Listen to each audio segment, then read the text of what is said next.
There is no going live video. I don't have that. I'm not going to do that. I appreciate that you offer that. I'm a little earlier than I had listed. That's just me. That's just what I do. But I am here now, ready to go, although it is kind of bright in here.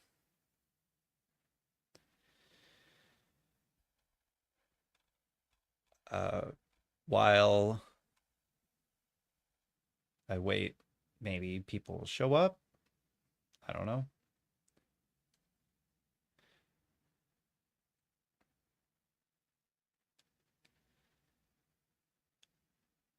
Lord, whose dwelling place is in man,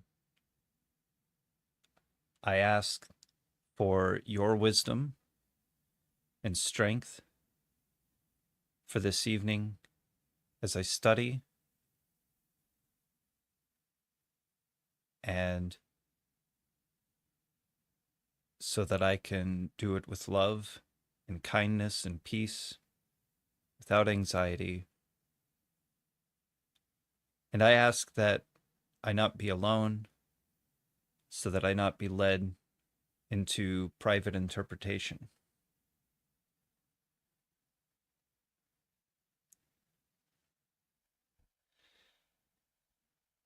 So, as uh, a a bit of a review here, what I'm gonna do.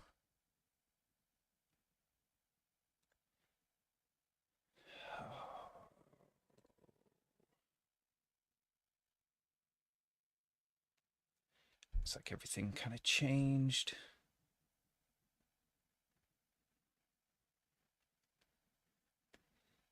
Did I screen share last time instead of? I think it was a screen share. Okay. I'm going to move myself around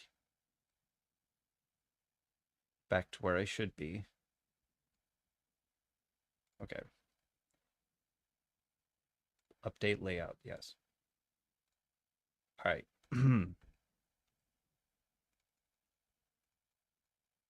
So here's going to be the review. I just typed this up and I just finished it a couple minutes ago. So last time I covered Mark 14, and then I had some questions. So I asked a friend of mine for a screenshot of their commentary on Mark to see if I could get some answers to these questions. And they had a lot of information. So I read through that a couple times, mostly the middle pages, because they sent me 10 pages on the one question that I had. But that, as I was reading it, brought up more questions and then answered those questions and then answered questions that I didn't know I was going to have.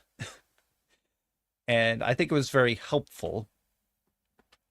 But now I'm in a position where I can share.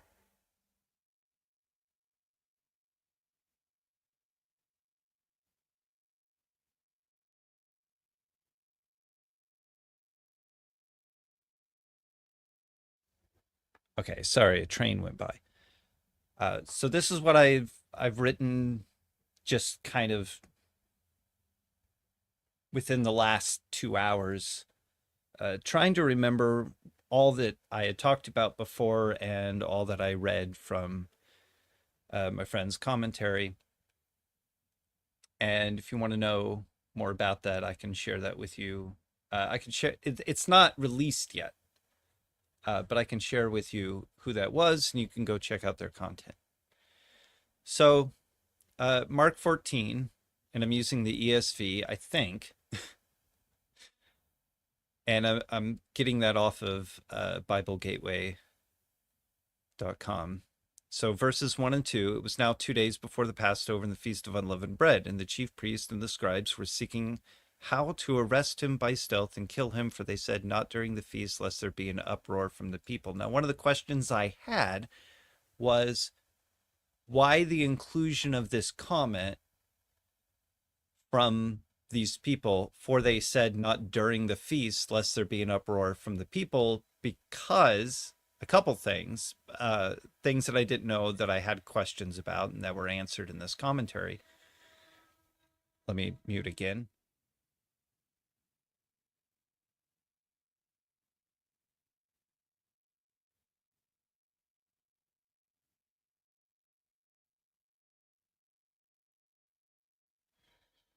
I don't think it really matters. It's like it has its brakes on or something. Hello. How's it going? Uh, so one of the questions I had was, why would Mark include this comment not during the feast, lest there be an uproar from the people, if he is then going to tell us that they do it during the feast?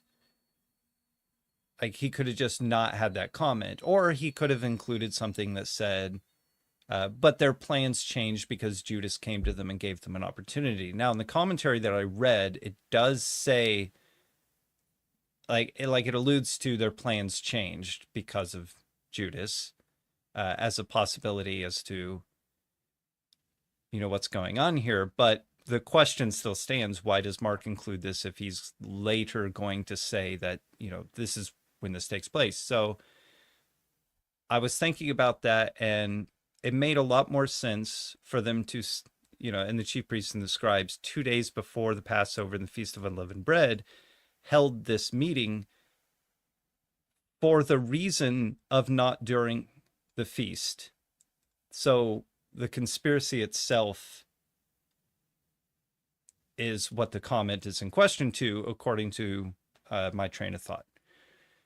And that seemed to get some support by some things that they were mentioning in their commentary in regards to the actual tradition of when prophets would be put to death and when trials would be had, because they wouldn't do it before, like the day before a festival day, and they didn't have a whole lot of time. If it's 2 days before, they had that day because they couldn't do it the next day. And then they couldn't arrest him except for, this opportunity that they're given. And then traditionally, or something like that it's, they would put a false prophet to death during a festival or a feast day or something like that. So that would be traditional. So they would want to put him to death during that time. So again, the comment goes back to me thinking that their plans didn't change. This is in regards to, let's have this meeting, but let's not have it. Let's do it now before the festival starts, lest there be an uproar from the people. So I wrote this about 2 hours ago, and I don't remember what it says. But this is the overview that I'm going to do. So to be 2 days before the Passover and the Feast of Unleavened Bread can mean different things. What day it is exactly is not important at this point. Mark could be saying that the current day is 1, and the next day is the day when the lamb is sacrificed, because he's going to mention that later. And then the Passover meal is had that evening, making it the next day again. He could be saying that the next day is 1, so not the current, but when the sun goes down, that will be 1 day. And then the day after that is the second day when the lamb is sacrificed. If we look at what Matthew quotes, after 2 days, because that's what Jesus says, that after 2 days it will be, and he says that after, no, he says that at the, the Olivet Discourse. So we can probably say that the first of 2 days is the day Mark is describing here, because the next day for Matthew is the conspiracy meeting. It also seems to be logical to say that the quote that Mark includes here, not during the feast, is related to when they should have this meeting, as it would have been customary to try a false prophet and have them put to death during the feast day. All right, so, and then in regards to verse 3, and while he was at Bethany in the house of Simon the leper, Bethany is close to Jerusalem, and between them is the Mount of Olives, where Jesus just foretold the destruction of the temple the day before. I think I meant to have a comma there or something. The day before, after cleanse, yeah, I'll just put a comma there. The day before, after cleansing the temple and telling the people what sign they would have for who he is. Jesus is reclining at the table where he is likely having a meal when a woman comes with a flask of ointment for Jesus. She seems to have owned this flask for some time, whatever time that is, I'm not sure.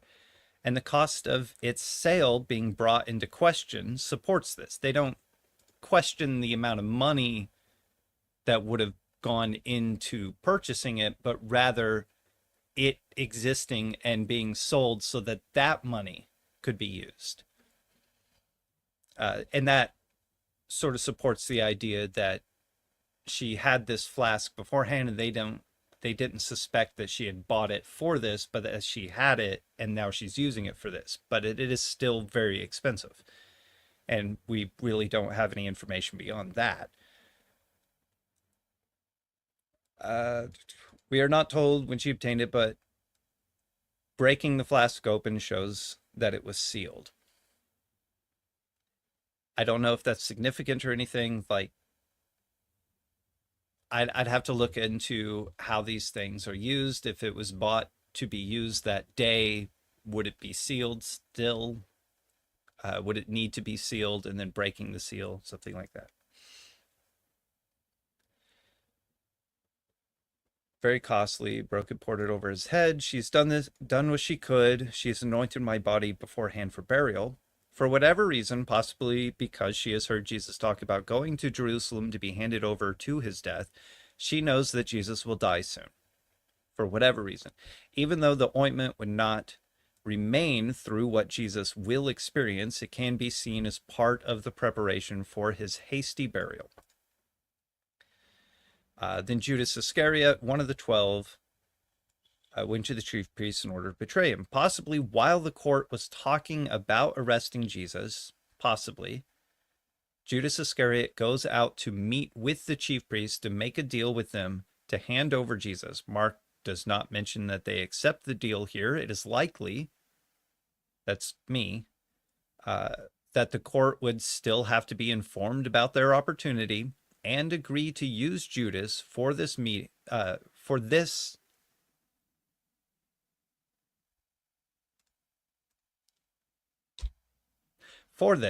meaning that Judas would have to come back later. Apparently, I don't like commas, but they are helpful.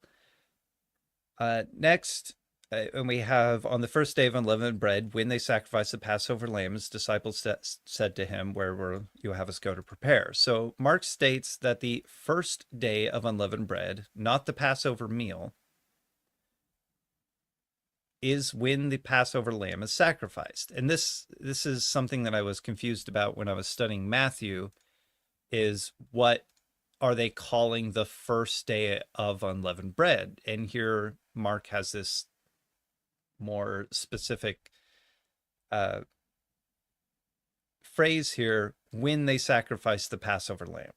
So we can actually date what the first day of unleavened bread is. He doesn't say the first day of Passover, because I'll actually have that in my notes later,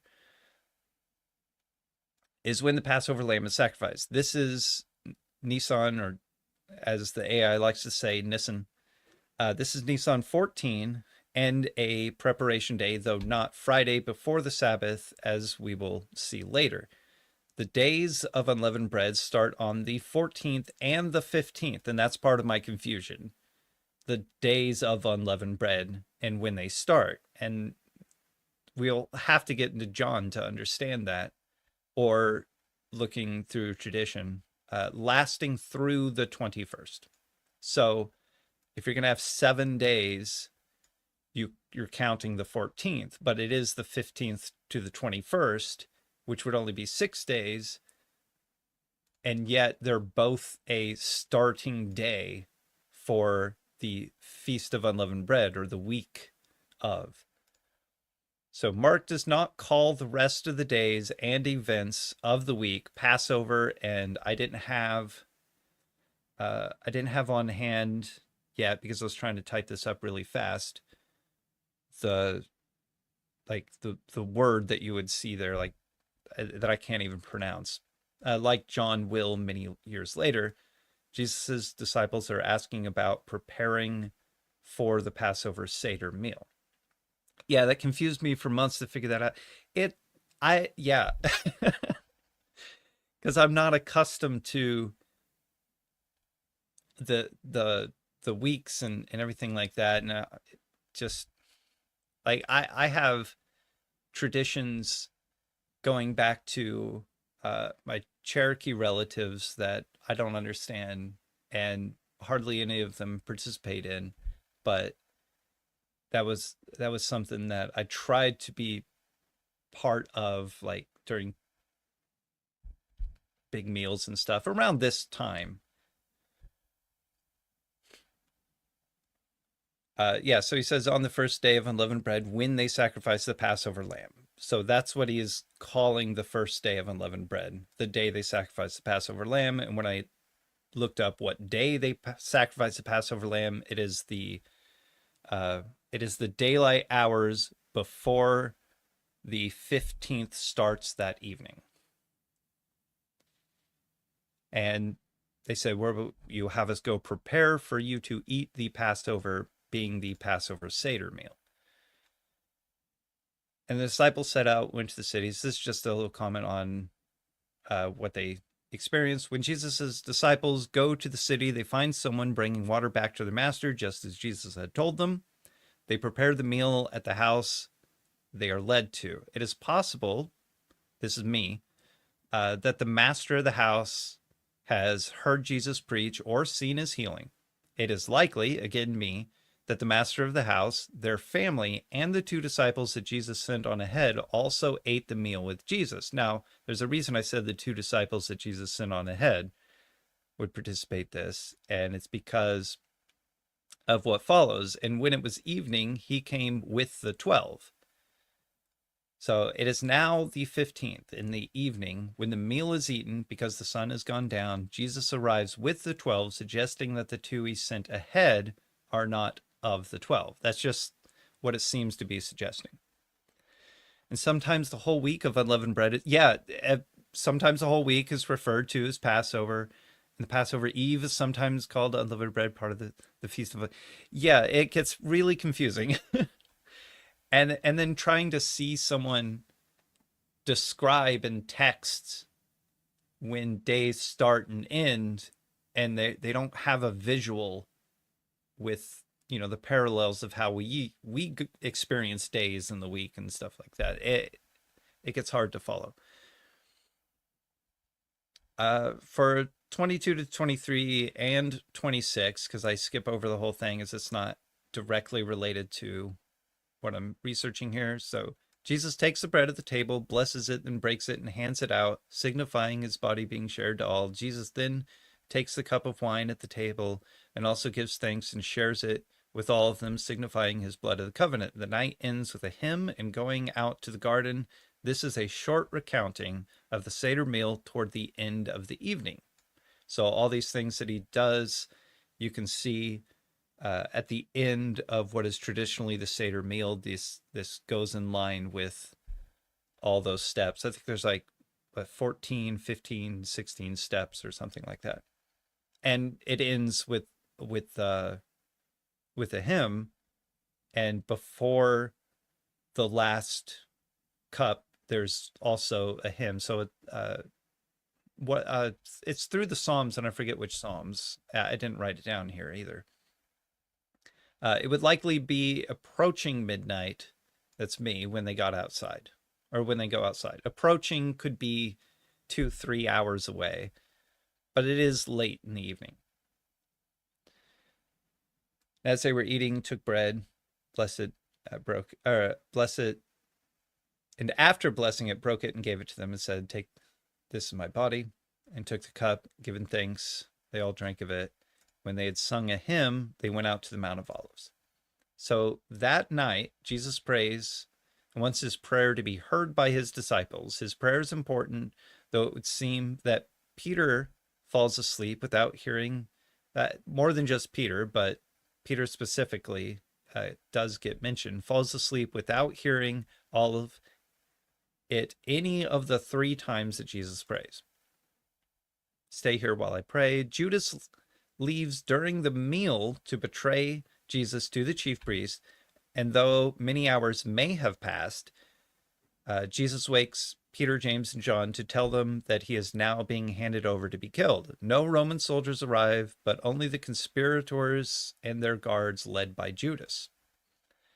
So rise, let us be going, see my betrayers at hand. And immediately Judas came, one of the 12, and with him crowds, and with him a crowd with swords and clubs from the chief priest and the scribes and the elders. So it is their mob, basically.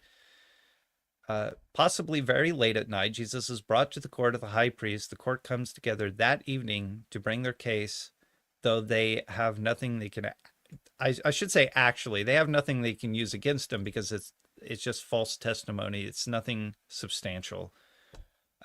They try to bring stuff to him and try to get him to talk and say something wrong.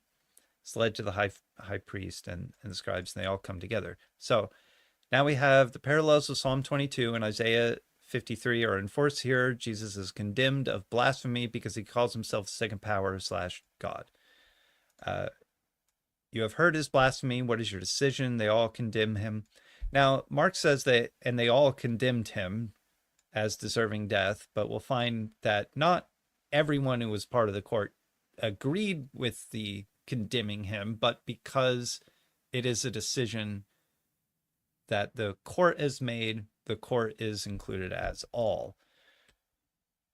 And some began to spit on him and cover his face and strike him, saying, "Prophesy," and the guards received him with blows. Meanwhile, Peter is outside, having followed an unseen distance behind. And I say that's me saying that, although it is close to what is going on there, because a young man who tried to follow was seen, and his cloak was grabbed, and he slipped out of it and ran away. And Peter still followed, but was not seen. So warming himself by the fire and being questioned, looked and said, "You were with the Nazarene Jesus." Peter denies being a follower of Jesus 3 times before daylight breaks on Nisan 15, the same day the Passover Seder meal was eaten. But he began to invoke a curse on himself. Immediately the rooster crowed a second time, and Peter remembered how Jesus said to him, "Before the rooster crows twice, you will deny me 3 times." And he broke down and wept. And I explain how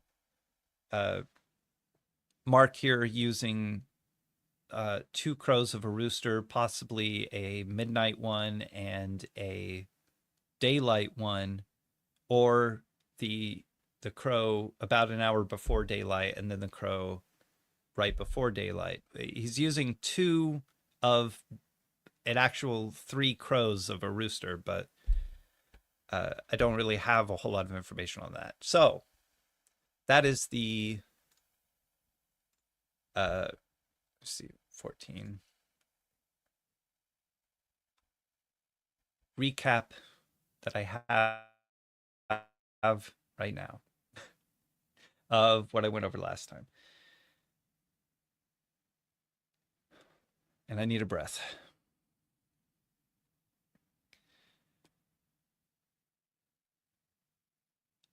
It's also, when I asked my friend for their thoughts on the first 2 verses of Mark 14, and they sent me 10 pages, they have information that I can't even cover, but it's because they're talking about the entire relation between Mark's gospel, or the synoptics and John's gospel, which is why I mentioned that they answer questions that I didn't even know that I had or was going to have.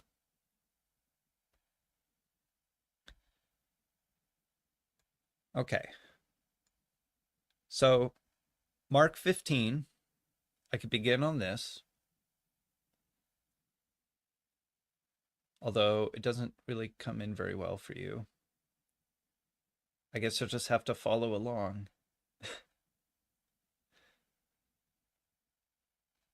Or it's better.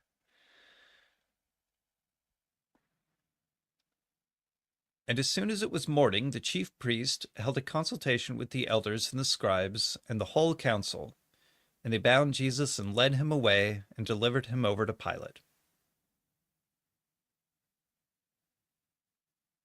Oh, I didn't notice this. Uh, this is interesting because although I haven't gone over Luke yet, I do recall Luke mentioning that Jesus is also sent to Herod and sent back. But Mark seems to kind of be mentioning that too, in a way. As soon as it was morning, the chief priest held a consultation with the elders and scribes and the whole council, and they bound Jesus and led him away and delivered him over to Pilate. This could include that event right here, even though it's not described in as much detail. And it might also, because Luke does include it, give a little support for Luke knowing or being a bit more Jewish than we may have anticipated. Because he's mentioning something that would be more relevant from a Jewish perspective that he is sent to Herod. And Mark is not. But rather just saying that, that like they've already condemned him. They've already agreed. And they've already done these things, as we saw at the end of, before what's going on with Peter at the end of Mark 14. But now that it's morning, the sun is up, they do this and hand him over to Pilate at the end of what they're doing here. And Pilate asked him, "Are you the king of the Jews?" And he answered him, "You have said so." And the chief priest accused him of many things. And Pilate again asked him, "Have you no answer to make? See how many charges they bring against you." But Jesus made no further answer, so that Pilate was amazed. So no further answer than "You have said so."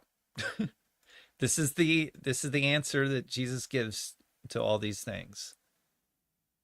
You have said so, or whatever that phrase means. So now at the feast, he used to release for them one prisoner for whom they asked. And among the rebels in prison who had committed murder in the insurrection, there was a man called Barnabas. And the crowd came up and began to ask Pilate to do as he usually did for them. And he answered them, saying, "Do you want me to release for you the king of the Jews?" For he perceived that it was out of envy that the chief priests had delivered him up. But the chief priest stirred up the crowd to have him release for them Barnabas instead. And Pilate again said to them, "Then what shall I do with the man you call King of the Jews?" And they cried out again, "Crucify him." And Pilate said to them, "Why? What evil has he done?" But they shouted all the more, "Crucify him." So Pilate, wishing to satisfy the crowd, released for them Barnabas, and having scourged Jesus, he delivered him to be crucified. So Pilate here, being seemingly more inquisitive as to what's going on, not really understanding the situation, and giving them an opportunity to release what he claimed they called King of the Jews. But the crowd was stirred up, and so he gave them what they asked for. And the soldiers led him away inside the palace. That is the governor's headquarters. Why, there's a note here. Yeah. And they called together the whole battalion. And they clothed him in a purple cloak and twisted together a crown of thorns. They put it on him. They began to salute him, "Hail, King of the Jews!" And they were striking his head with a reed and spitting on him and kneeling down in homage to him. And when they had mocked him, they stripped him of the purple cloak and put his own clothes on him, and they led him out to crucify him.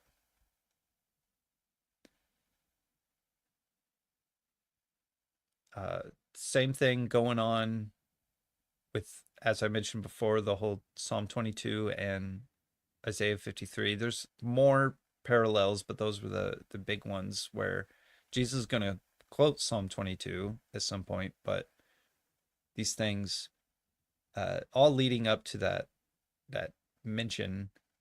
And there's what else was it? Anyway, a lot of this, the spitting and the clothes and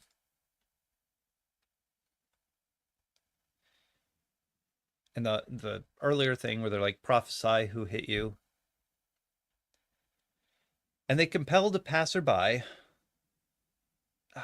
Cyrene, Simon Cyrene, maybe, I think, who was coming in from the country, the father of Alexander and Rufus, to carry his cross. Now, I've tried to look this up, what exactly it means by them compelling this person to carry the cross, because it just kind of ends with that. Mark is letting us know who this person is. Okay. They were coming in from the country, the father of Alexander and Rufus.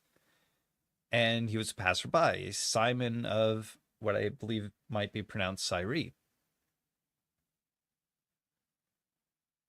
Or Cyrene or something. Kyrene, I don't know. But this whole compelling, I don't think there's anything really strong in here to say that he actually did it. But at the same time, that would bring up the question, then why is Mark mentioning it? Why does he go to all this trouble to mention who this person is and that they did this? Well, there's witnesses, people saw it. He doesn't say that he did, and he doesn't say that he didn't, but rather that he was compelled. And when I tried to look up this whole compelled word, it didn't really, even in the word, have a suggestion that it did happen.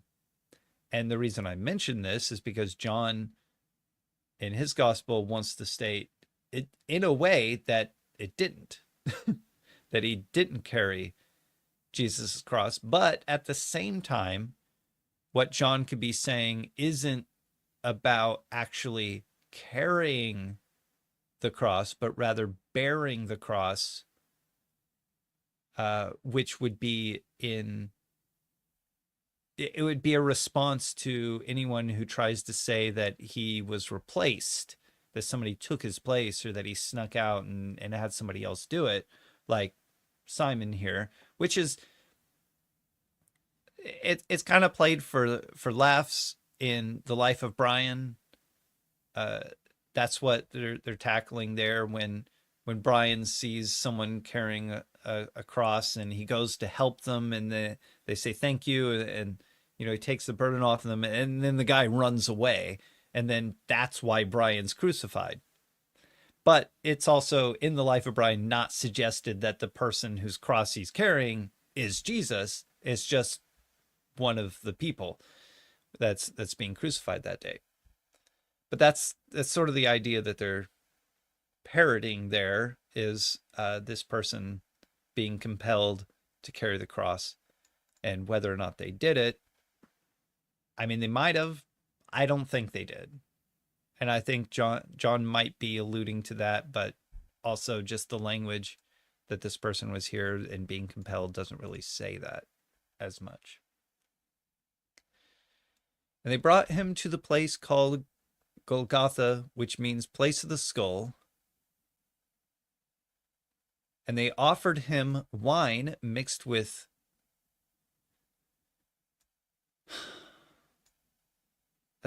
that's two R's next to each other.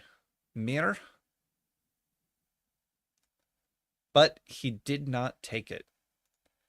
I would like to read the commentary on this. There is somebody out there that I heard during a Q&A. They were a guest on Sentinel Apologetics one day, and they were talking about this wine that Jesus is offered and the way he has offered it.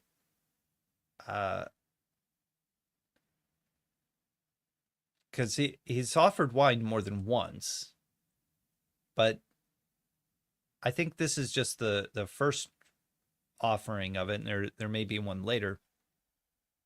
But they offer it to him when he is up on the cross with a sponge on a stick, which this person, this guest, was suggesting was a toilet sponge that the centurion had with him as part of his regular gear, and he dips it in the wine instead of what would normally be offered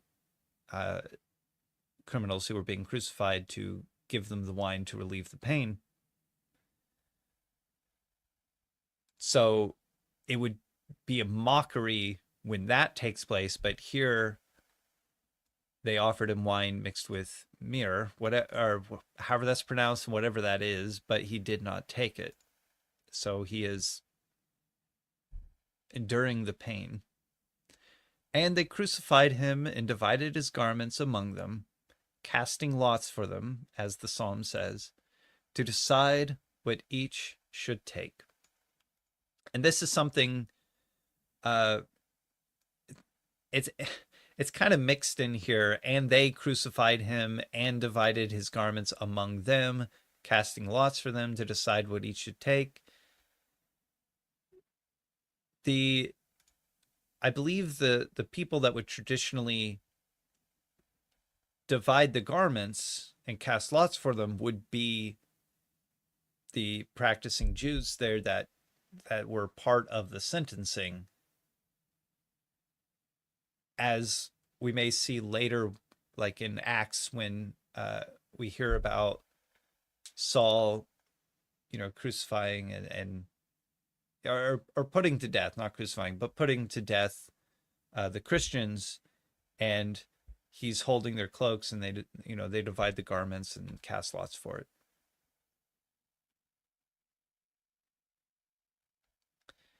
And it was the third hour. What is this note? It's 9 a.m. Thank you. Yeah. And it was the third, that's all the note says. And it was the third hour when they crucified him. And the inscription of the charge against him read, "The King of the Jews." It's funny, he says it was the third hour. They didn't have a clock. They knew it was, like roughly whatever degrees of the sun being in the sky. So, the third hours, it could be an hour before, an hour later, but it was around 9 o'clock. Because that they divide it into the third hour, the 6th hour, the 9th hour, and the 12th hour would just be evening, and the first hour would just be daybreak. But they don't call things the first hour, and they don't call things the 12th hour.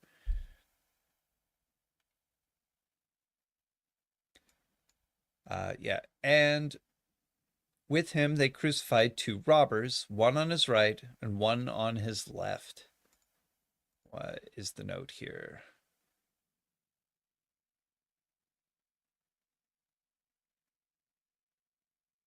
Some manuscripts insert, oh yeah, there's verse 27, verse 29. Some manuscripts insert verse 28, and the scripture was fulfilled that says he was numbered with the transgressors. Okay. Some manuscripts. I don't have those resources, but okay. And those who passed by derided him, is that right? Wagging their heads and saying, "Ah, you who would destroy the temple and rebuild it in 3 days, save yourself and come down from the cross." So also the chief priests with the scribes mocked him to one another, saying, "He saved others, he cannot save himself.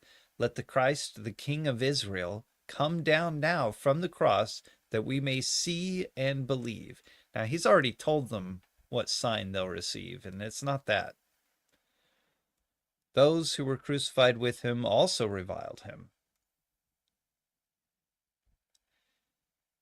And when the 6th hour, about noon, that is noon, and when the 6th hour had come, there was darkness over the whole land until the 9th hour. So there was roughly 3 hours of darkness. It'd be hard to tell when it was the 9th hour until the darkness had broke, when you could measure this, the degrees of the sun in the sky again.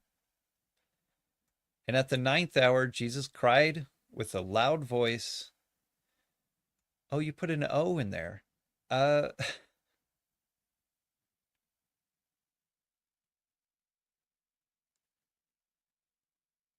Does that change the pronunciation? It shouldn't. I've said this like 50 times. But now I'm looking at that O and my brain is breaking. Ali, lima sabachthani, which means, my God, why have you forsaken me? I heard there's a phrase for this, but I can't remember what it is. This is something, it was mentioned for something completely different, but it was not completely different. It was mentioned for a different verse where this kind of thing is done, where you see the, obviously here we don't translate this into English, and it's because this phrase right here and this phrase right here are not written in the same language. But this writing here is a it's a form. You see, I don't know. I don't have it fresh in my mind. But this isn't the only occurrence of this, and you can see other occurrences of this where they'll say in like, he's basically giving you a version of Hebrew in a way, and then telling you what the translation is, to say that, this is what was spoken and this is what it means. And there's some sort of importance behind that, and there's a phrase for that. It's called something when you do this, because the author could have just said, and he cried with a loud voice, my God, why have you forsaken me? But then you wouldn't know that there's a reason to look this up or remember this. Because even though Mark, even if the audience wasn't expecting to already know this, this makes you need to know what this is about. And we don't do that as much anymore. Although it is a kind of a common thing. It's like, did you know Viggo Mortensen broke his toe. It's just one of those things today where everyone wants to quote this thing that is now common knowledge. Did you know that when he said this, he was quoting Psalm 22? And for the purpose of anyone who knew Psalm 22 or could then, find out what Psalm 22 says, and then when when you read Psalm 22, there's a lot of parallels with what's going on, even talking about the bulls of Bashan and all that stuff. And then, why have you forsaken me? But God, you are holy, and all that stuff. God, you are good. Although you seem far from me. And some of the bystanders hearing it said, behold, he is calling Elijah. So even they gathered something from this when he said it. Behold, he is calling Elijah. He's calling the prophets. And someone read, because David, the Psalms, one, are not looked at as scripture necessarily. There would probably be a quote from somebody saying, you can't take David as scripture or prophecy or anything like that. He wasn't a prophet, but he was a prophet in a way. He wasn't Samuel, the prophet of the day, but he spoke much about God and had a relationship with God in that way, much like a prophet. And someone ran and filled a sponge with sour wine, and this is that stick, put it on a reed, and gave it to him to drink, saying, wait, let us see whether Elijah will come to take him down. So that's the interesting part. They filled a sponge with sour wine. Now, before we had, wine with myrrh or whatever it is, but now it's sour wine on a reed, and this is where they say this is the toilet stick from the Romans, where they're giving this to drink because, oh, behold, he's calling Elijah, and they try to give him this disgrace of wine. There's a movie that portrays this with the stick and the sponge, and they squeeze it on his face, and he's, like repelling from it. And Jesus uttered a loud cry and breathed his last breath, although Mark doesn't record what the loud cry is or what his last breath is. I believe his last breath is, it is finished. And the loud cry, or, at some point he's also talking to John and his mother who are there. And the curtain of the temple was torn in two from top to bottom. And when the centurion who stood facing him saw that in this way he breathed his last, he said, truly this man was the Son of God. Mark doesn't mention the earthquake like Matthew does. It does seem like he's alluding to some force going out from Jesus, because the curtain of the temple was torn in two. So Jesus uttered a loud cry and breathed his last. The curtain of the temple was torn in two from top to bottom. And when the centurion who stood facing him saw that in this way he breathed his last. There's a note here too. I'll look that up. Manuscripts insert cried out and, that in this way he cried out and breathed. Okay. Yeah, whatever. I mean, there's really no reason to say cried out and breathed his last. There's no reason to include or exclude, really. He said, truly this man was the Son of God, or a son of God. Yeah, I guess some would say that. This hearkening to the centurion's point of view, which is that the Kaiser, whoever was in charge of the Romans, the high man up there, would call themselves the Son of God or a Son of God. And here, the centurion, the person who would have to accept something like that, is saying, "No, truly, this was him." It's Mark's way of, uh, in including this comment from this centurion, and making sure that we know that it was a centurion who was there and who saw, this thing. The centurion's not at the temple. The centurion didn't see the curtain get torn, but he certainly saw something. I think it was the same movie.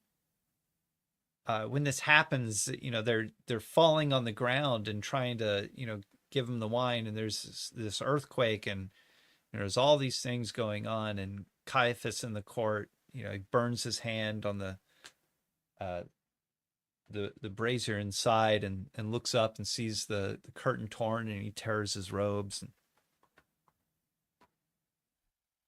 But the centurion, making this declaration that truly this man was the Son of God, is Mark letting us know that Gentile can declare this, which is part of the gospel. It's part of the message that this is for all of us. There were also women looking on from a distance, among whom were Mary Magdalene and Mary, the mother of James the Younger, and and of uh Joseph, and Salome. When he was in Galilee, they followed him and ministered to him. There were also many other women who came with him to Jerusalem. Mark talking about how women were part of his following as well, and that's why they were there, is because they were following him where he was going. Many women who came up with him. And when evening had come,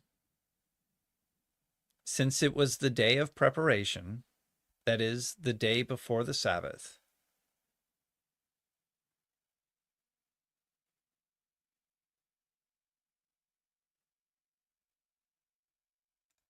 Joseph of Arimathea. Oh, right. So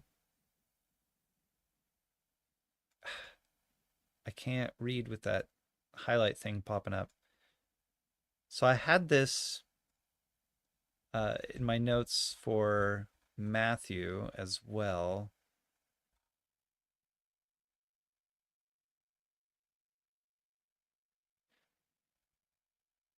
So Matthew, when it was evening, there came a rich man from Arimathea named Joseph, who was also a disciple of Jesus. He went to Pilate, asked for the body of Jesus.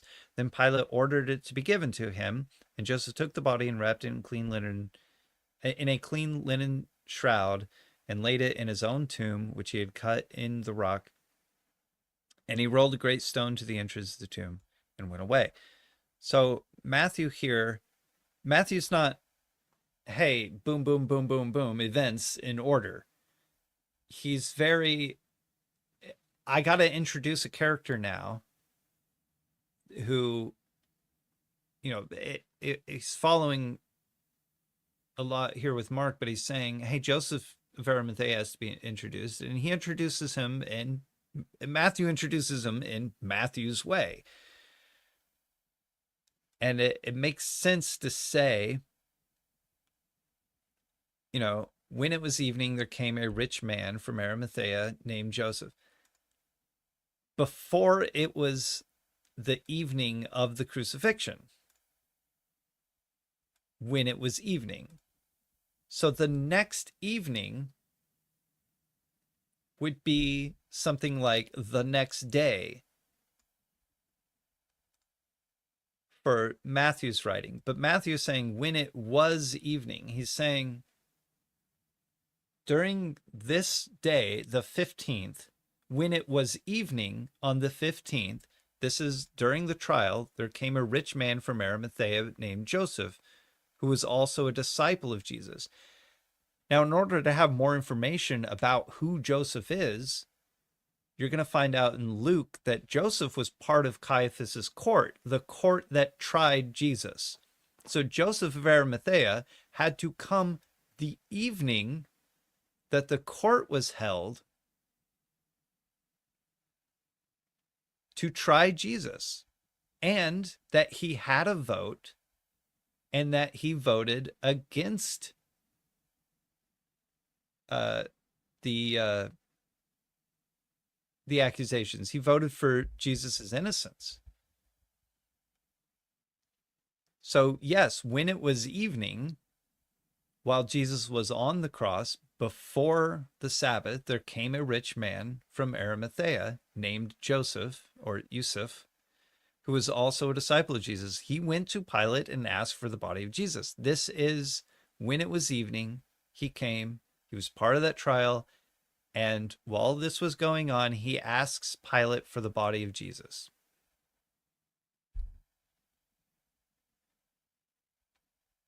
And I mentioned all that in my notes there from Matthew.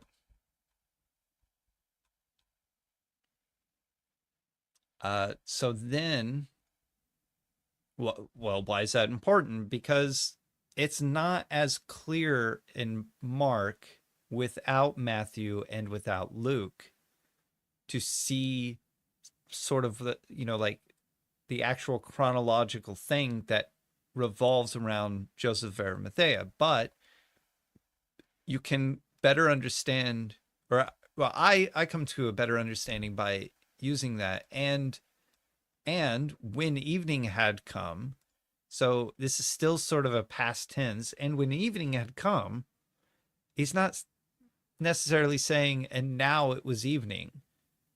He could be saying that, but if we look at the context of what's actually happening and what Matthew might try to clarify and what Luke might try to clarify, since it was the day of preparation,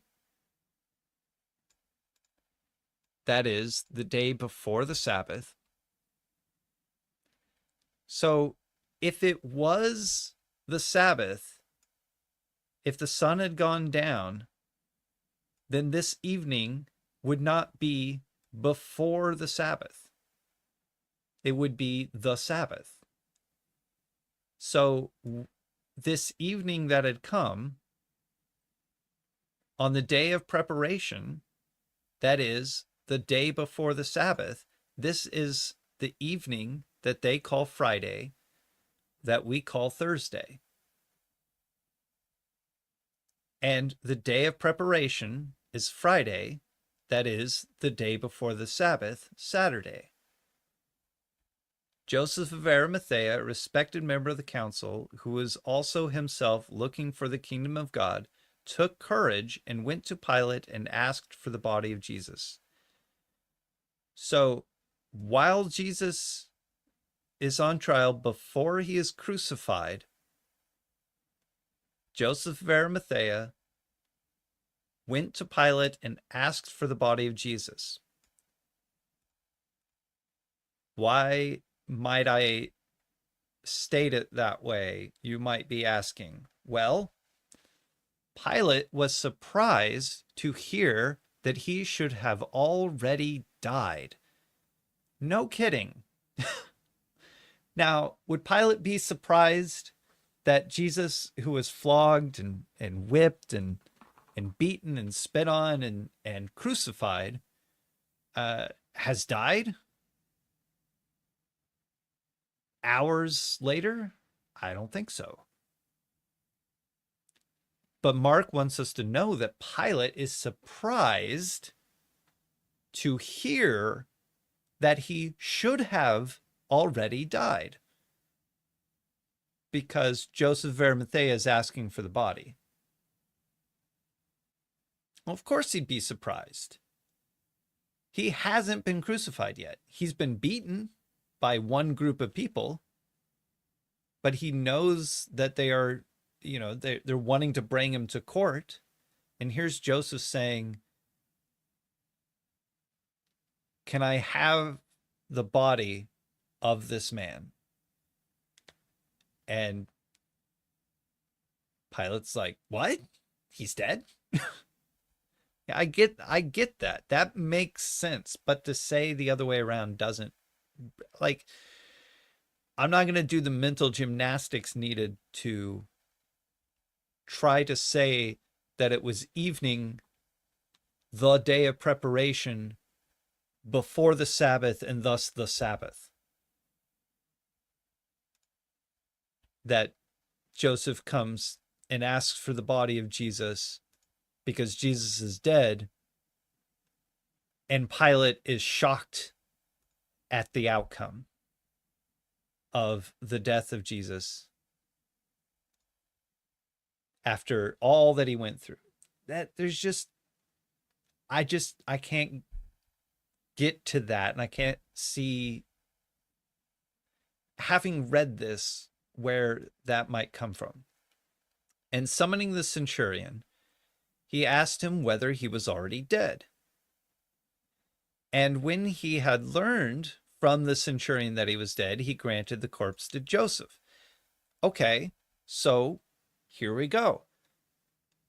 Does this say that he summoned the centurion and the centurion confirmed his death? Maybe. It might be saying that, but follow along with what I was saying here. They just had the meal. Jesus is on trial. Joseph of Arimathea has to be there for that trial, so he had to come in the evening to be part of that trial because he's on Caiaphas's court. He has a vote of innocence while everyone else says guilty. And then he goes to Pilate on the day of preparation, on Friday, the day before the Sabbath, and asks for Jesus' body before Jesus is even crucified. Pilate is shocked to hear that Jesus is already dead, and he summons the centurion to ask whether he was already dead. Now, the centurion reports back when he is dead. So, and when he learned from the centurion that he was dead, he granted the corpse to Joseph. So he didn't grant the corpse until he had learned that he was dead, is all that this statement is saying. It is not saying that when Joseph asked for the body, Jesus was already dead. In fact, all of these things together point to Jesus not being dead yet when Joseph asked for the body. Thus the surprise, thus asking the centurion, and thus when the centurion finally tells him that he is dead, then the corpse is granted to Joseph. And Joseph brought a linen shroud, and taking him down, wrapped him in the linen shroud, and laid him in a tomb that had been cut out of the rock. And he rolled a stone against the entrance of the tomb. And the stone is not by Joseph's own request, but rather the request of the court to Pilate, as we learned earlier. And we'll see again. Mary Magdalene and Mary, the mother of, I don't know why it says Joseph. It's Joseph, but whatever. Saw where he was laid.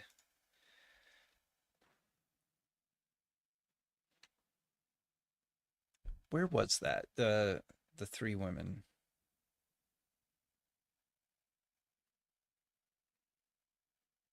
Maybe it's just Mark's.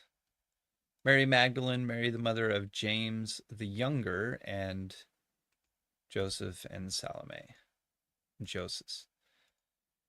Or maybe that's a different son. Let's see. They have that even written down.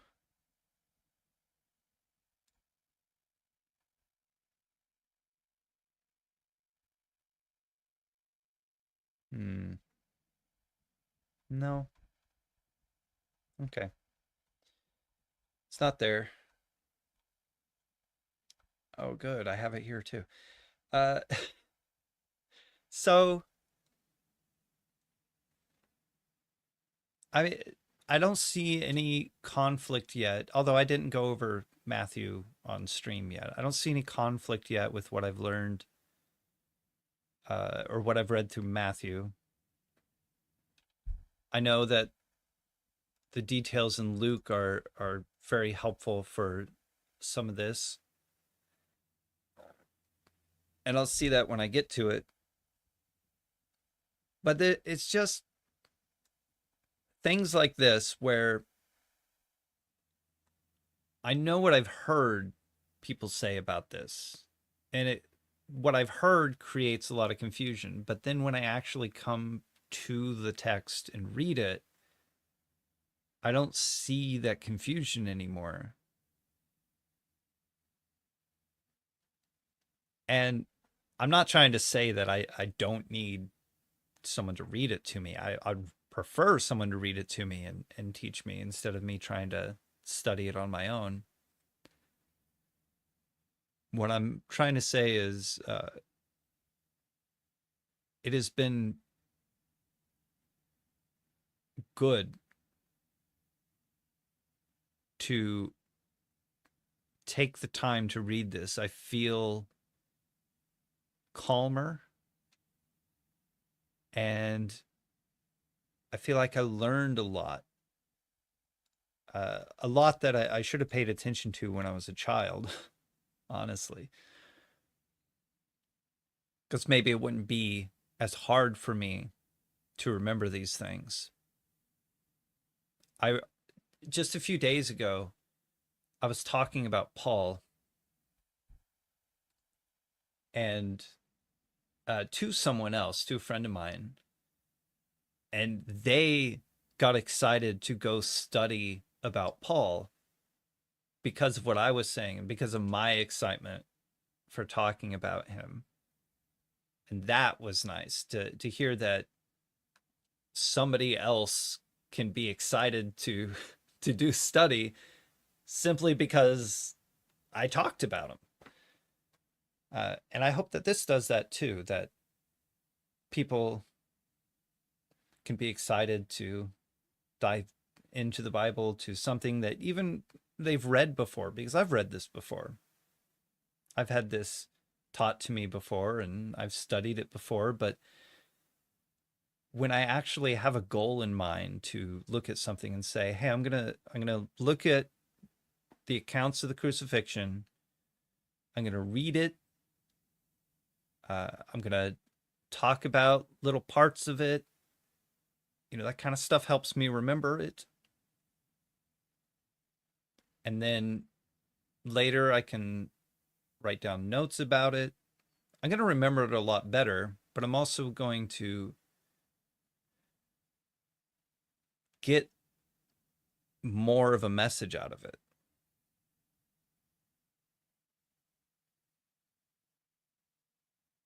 And now I forgot where I was going.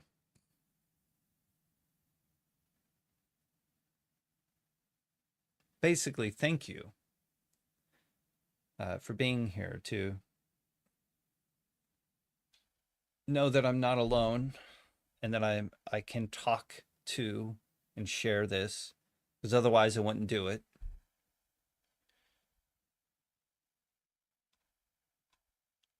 Now, were there any notes, any questions that we can talk about? I didn't mention taking down notes at all during that, and I didn't take any notes during it, but I'll get around to writing some notes next time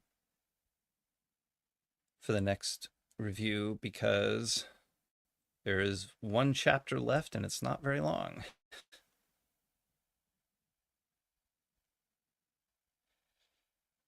If no questions, I think I have a link pinned. Somebody wanted to join and talk or share. Give me a break so I don't have to hurt myself.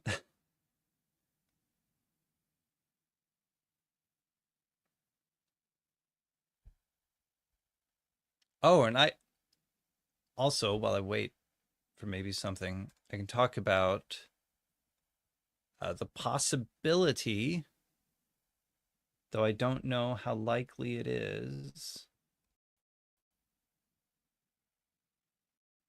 that I'm going to be writing possibly writing a commentary on Revelation. And the reason I don't know how likely that is because I intentionally did not write a commentary on Revelation while I was studying eschatology because of how involved it would have to be. I would be going nearly word per word writing something.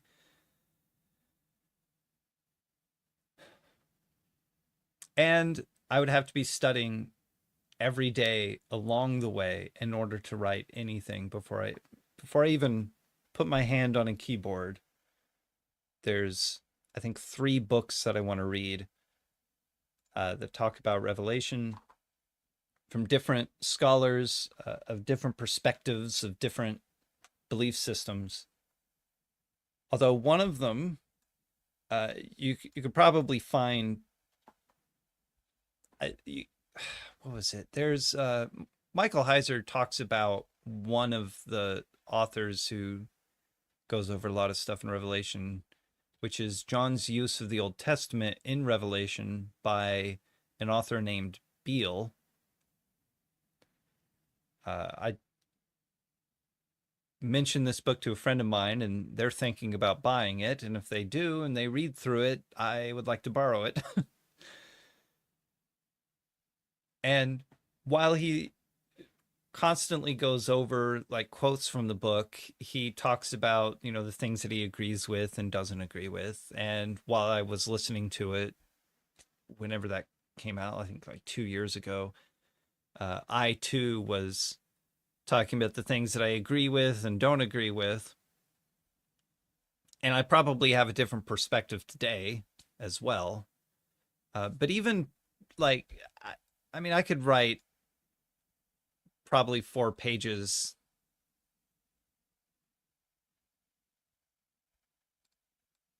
probably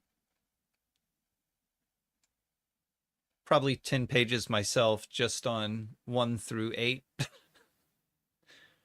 today, and that's before doing more study. That's it's telling of my reluctance to do this.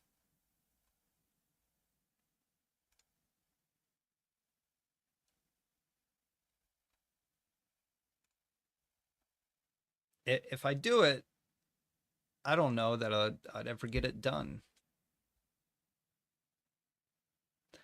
It'd be easier to talk about it, but I don't really have that convenience.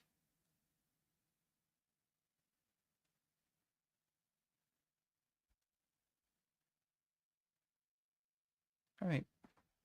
I haven't seen anything about any questions, anything to answer, anything to go over again. If anybody wanted me to pull up a different translation or anything like that.